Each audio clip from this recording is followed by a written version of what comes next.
Yun, no, mga lods. Ha? Maganda mga kits natin. Ito yung mga nasa baba, mga lods. Ito yung mga ano, totally ano to, yung mga magagandang klase o iba't ibang klase. Tapos iba't ibang mutation, mga lods. Andito lahat yun. Kumbaga ano, may bata rito, may matanda. Yung iba, pinapagulang natin. Yung iba, abang-abang lang yan. Pag medyo may nagloko doon sa ano, doon sa mga breeder. Yan ang ipapalit natin, mga lods.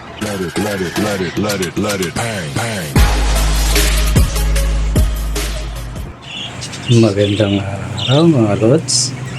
Magandang umaga. Medyo sa ngayon, tingin ko parang aaraw siya. Ewan ko lang bandang mamayang hapon. Kasi mga lods, halos araw-araw umuulan na eh. Minsan madaling araw, minsan tanghali, yung mga bandang alauna, alas 2 ganyan. Tapos minsan hapon. Ayan mga ulan, mga lods.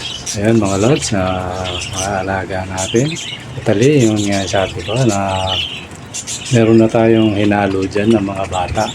Kaya lang mga lods, nakakalungkot kasi yung isang kits natin na bagong nilagay natin dyan, kinagat yata ng Alps. Kasi nakadikit yung kulungan ng Alps eh. Dahil bata pa yan mga lods. Yun, hindi niya alam na kumakagat yung yung paa mga lods. Nasugat, pero naman, matugo siya pero tingin ko malakas na may ibon eh. Tapos natuyo na yung sugat niya. Pero minabuti kong alisin muna. Binalik ko siya dun sa kanyang yung pinaglagyan ko dati sa mga bata. Kasi meron pang ron, 3 eh. Ayun, binalik ko muna kasi kawawa eh. Mamaya madali na naman. Nahanap ko nga ng pwesto itong mga alps na to eh. Kasi pag nadikit ko mga kagat, na yan eh. Naalala nyo yung dating may hinalo ako, tinesting ko kung mabait. Okay naman yung isa eh. Kaso yung isa kumakagat yun, nadala rin sa paa yung yung kits natin dati. Pero ngayon okay na siya. Yung nga yung yung dalawa na yun ko na. In-out ko na mga lods. Kasi gaya na sabi ko, hindi ko pa sila masyadong maharap. Dahil sa liit ng pwesto natin, kailangan pukusan mo yan eh. Kaya, ayun, hinahanapan ko ng pwesto itong mga to. Bala ko na nga yan na lang eh. I-display dun sa kabilang bintana. Kasi, ayun ni Commander kasi madali silang anuhan ng daga doon dahil may lapag. Ayun mga lods, ngayon, naalala ko yung kahapon, nakita ko na yung pangalan niya. Totally yung pangalan niya, Edward Jonathan. Shout out sa iyo, Lods. Yung channel niya, Edward Gineta. Ayan yung channel niya.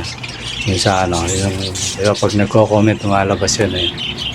Shout out sa iyo, Lods. Tapos yung isa naman, taga Mindanao, si Neji Ayuga. Tama ba yung basa ko, Lods? Sensya ka na kung mali yung basa ko. Tama, Neji. Siguro, Muslim si Lods eh. Si Neji Ayuga. Yan eh, tinatanong ni Lods kung taga Mindanao ako. Lods, hindi. Dito lang ako sa Luzon. Kung malapit ka lang sana, kaya lang malayo, Lods. Siguro pag na lang, research ka na lang dyan yung may mga taga Mindanao, mga Lods. Pero alam ko sa parting Mindanao, medyo mahal ang kits eh. Kasi yan, hindi pa ganun karami yung nag-aalaga dyan, kaya may kamahalan dyan, Lods. Hindi kagaya dito sa Luzon, pag nagtyaga ka, although na rin eh, nagtingin-tingin ako, mataas na rin. Sa mga Lods sa bagsakan. 500 ang pair. Meron pa nga yung 400, isang piraso. May 500 pa nga isang piraso. Although quality naman maganda.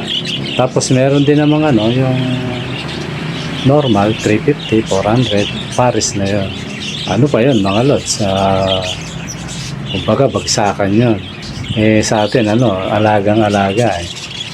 Pero nagbibitaw pa rin tayo ng meron pa rin naman tayong 375, 400, 500 mga lods. Kasi mataas na yung yung imitation niya. Pero kung 3 or 4 pairs ang bibili nyo at dadayuhin nyo ako, may negotiable pa yun mga lods. Possible na ibaba ko pa. Basta 3 hanggang 4 na pares. Tapos, gaya ng dati mga lods, merong libreng isang kits. Ayan, kumbaga spare, kumbaga sa gulong ng truck, meron ka reserbang isang gulong mga lods. Parang ganun lang yan. Kaya mga lods, ayan yung mga nasa baba kong mga beautiful wonder. Total, sinadya ko talaga to na iba't ibang kulay. Naglagay ako dyan. Hindi lang ako nakapaglagay yung normal eh. Dapat pala naglagay din ako ng rito normal. Para complete yung nila. Kasi totally ito mga ulit, puro mga good size tong mga itong nasa baba. Kaya lang, pag medyo ito yung nakakursunadahan nyo, siyempre pero hindi naman mahal lods. Mura lang yan. Basta wag lang isang perang bibilin mo, bibigay kong magandang presyo yan. Ganun lang yan mga lods. At yung sinabi ko ipamimigay natin mga lods, huwag kayong mag-alala. Yung mga nanay at tatay niya, kumbaga yung mga hen at saka cock, patuloy na magbubuga ang mga ganyang ang mga ganyang mutation. Patuloy mas magaganda pa. Dahil nagpaparis na tayong magagandang mutation, kumbaga bahagi ng experiment natin, sarili nating experiment yun mga lods, na nagparis-paris tayo kung ano ilalabas ng mga kits natin. Totally, yung mga naunang pair, halos marami na akong binaklas.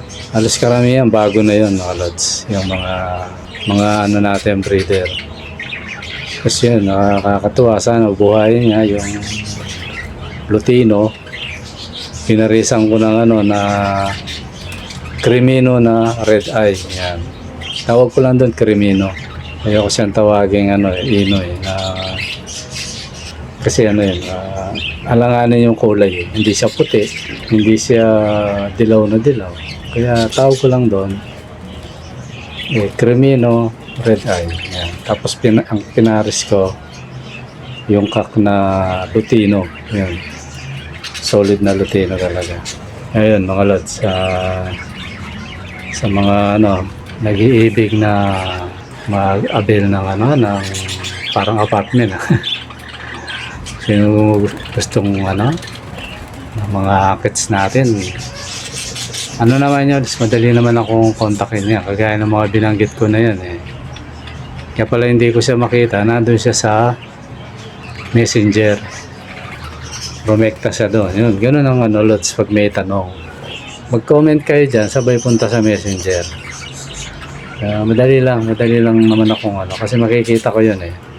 Kaya lang hindi ko nasagot kagad dyan kasi yun nga, sabi nga sa inyo, nasa resorts ako kaya nag-outing kami.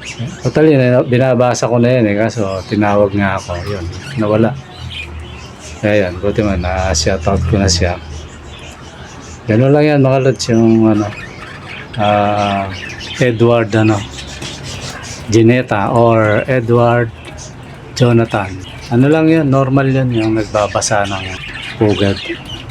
Totally, yung mga nag-aalaga yan, alam nila yon. Ikaw siguro maaaring yubi ka pa rin, kaya bago kang nag-aalaga, kaya nagtaka ka. Kahit ako nung una nagtaka ako ba't basa eh. Ang ginagawa ko, nililinis ko kasi lods, pag hindi mo tinanggilan, kakauot. Baka maapektuhan yung yung mga kits. Linisin mo. Ako pinapaleta ko yan eh. Yung pampaletang pintura. Lalo na kung mabait naman yung alaga mo. Kasi sa akin mababait eh. Binababa ko lang muna dun sa mismong lapag. Sa kulungan din. Nalagay ko dun sa kainan. Tapos lilinisin ko siya. Kinakahit ko ng paleta. Tapos bubudburan ko siya ng ng kusot. Kaya importante pa rin ang kahit kits yung alaga natin. Kahit mga kits lang yan, dapat may kusot ka pa rin naka-reserve. Kasi nga may mga ganyang na breeder, nagbabasa. Maring ano, yung tae ng ano, sama-sama na yun, tae nila, tsaka tae ng yung popo ng inakay. Kaya yun, basa. Eh, hindi matutuyo yan. Kaya yun, kagaya ng sabi ko kahapon, pinaka-the best, kung ano, ilipat mo yung ano mo ba, medyo malaki na, no? Ilipat mo siya ng, ano, ng, kung nakasabit lang yung cage mo, ay yung ano mo, yung box mo, nest box. Palitan mo ng ano, yung kagaya na sinabi ko na paleta. Ngayon, pag walang paleta, ang gawin mo, Lods, butas-butasin mo, pagaspangin mo yung lapag niya, tapos, yung talim ng barena, yung manipis, butas-butasin mo. Manipis lang, yung ano, kasi baka lumusot yung paa. Yung barenang gapako lang yung ano, yung talim. Gapakong didos. 1/8 yun yung barena, yung talim. Butas-butasin mo yung lapag niya.